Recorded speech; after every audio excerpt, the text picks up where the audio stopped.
Good morning, Year 5. It is day 22. I'm in school today. We just stopped when I think Marika was about to come in the room. Left you on a little bit of a cliffhanger there. Let's see what happens today. The door to the classroom swung open, and just like that, Marika Luff was standing in the doorway. Her eyes quickly scanned the class. Mr. Taylor, the head, was hovering behind her, his face flushed. Mrs. Frampton slowly emerged from beneath a desk at the front of the class with a bunch of brushes in her hand. "It's you," she said, as she stared at the famous artist. Marika walked into the room. She was very tall and she was wearing grey, wide-legged trousers that completely covered her feet so it looked like she was gliding. Her hands were in her pockets and she was wearing a white shirt with long puffy sleeves.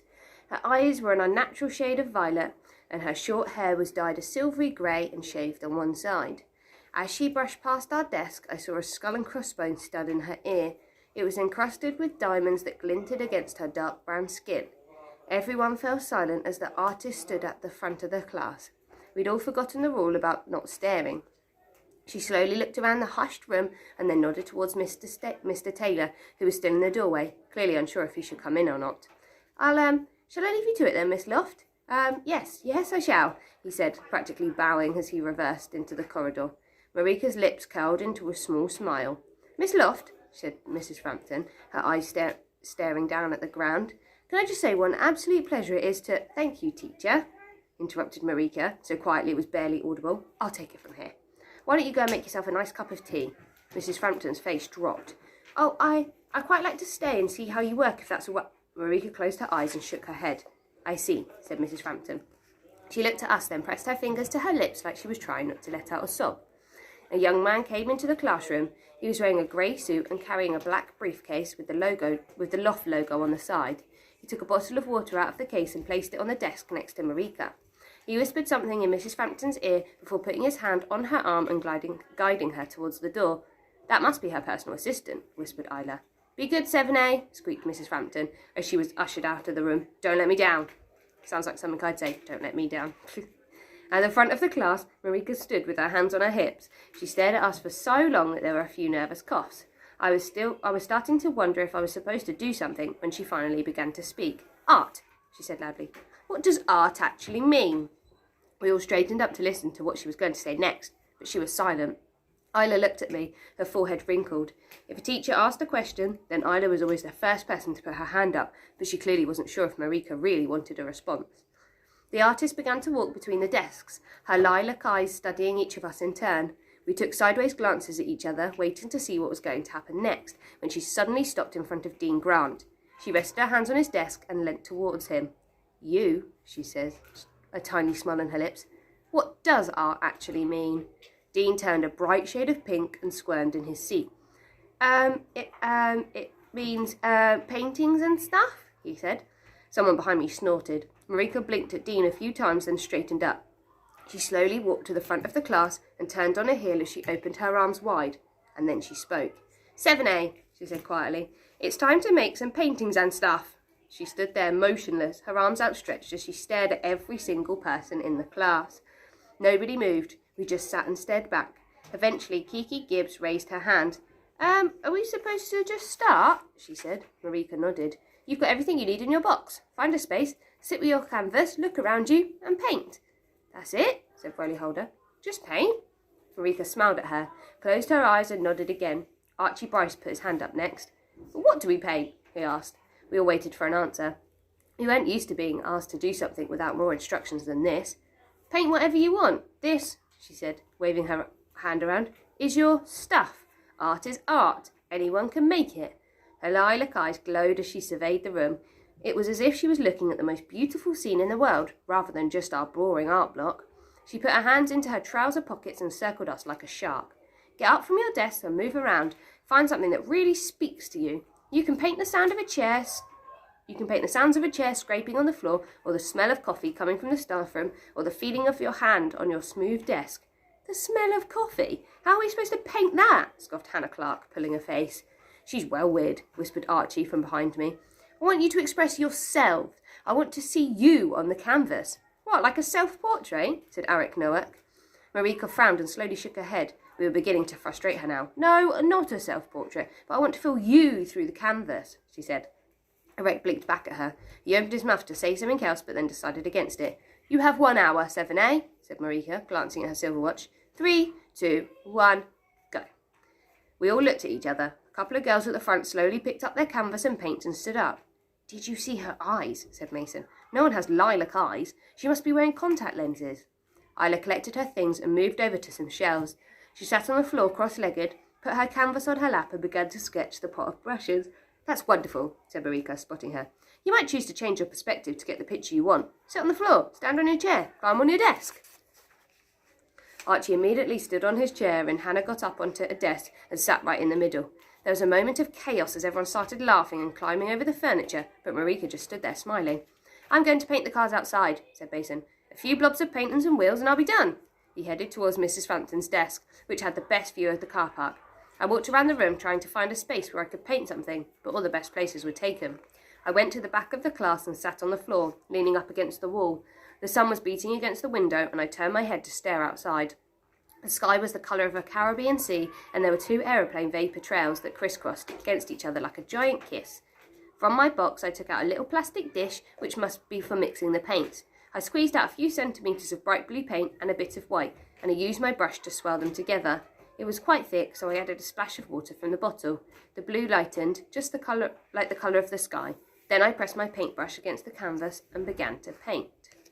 I would imagine that this has something to do with the painting they were or the art they were talking about, that he sells for thousands of pounds. Chapter 5, Handprints.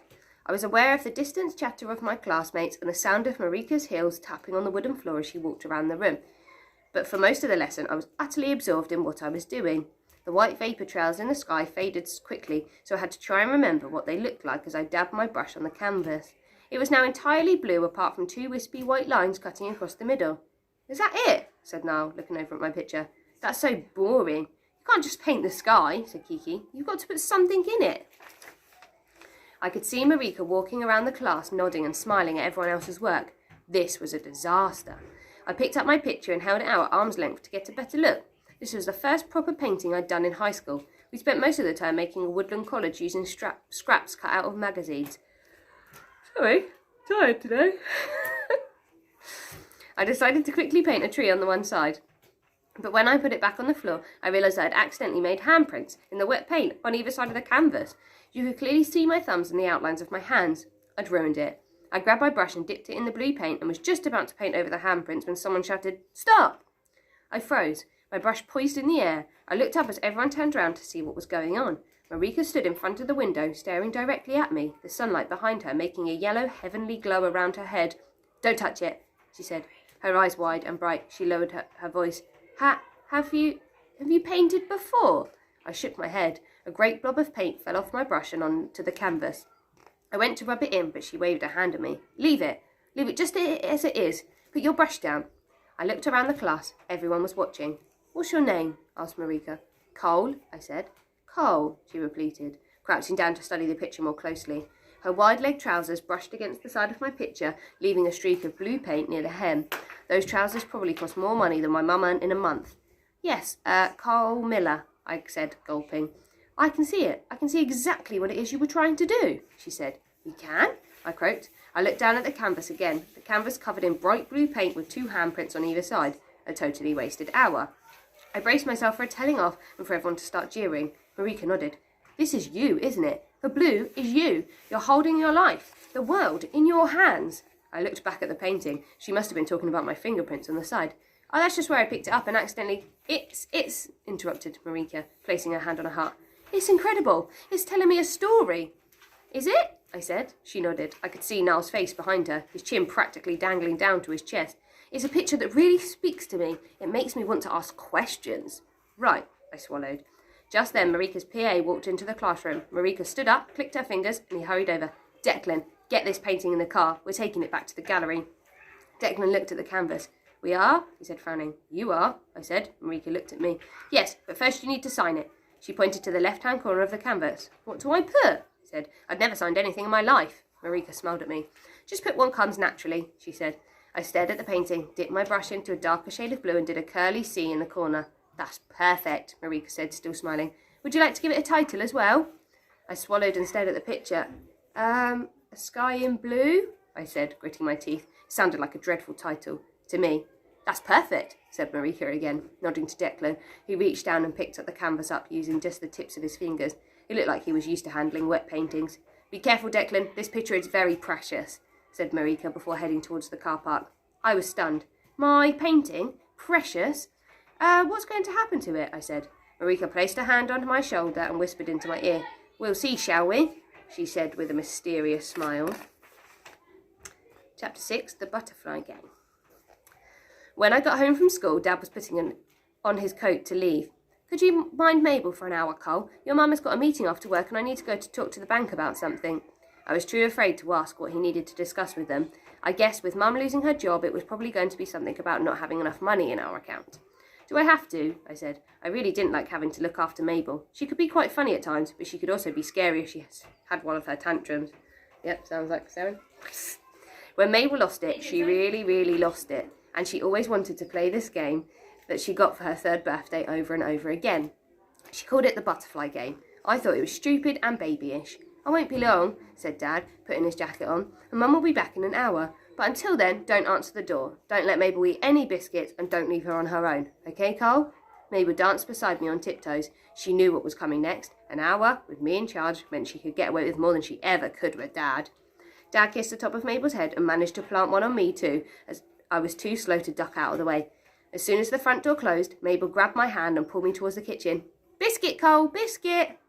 Dad just said you can't have any biscuits, Mabel. Didn't you hear him? I said. She ignored me as she dragged a stool to the tool cupboard where all the sweet stuff was hidden out of her reach. She climbed up and managed to prise open the door with her tiny fingers. I stood beside her, ready to catch her if she fell.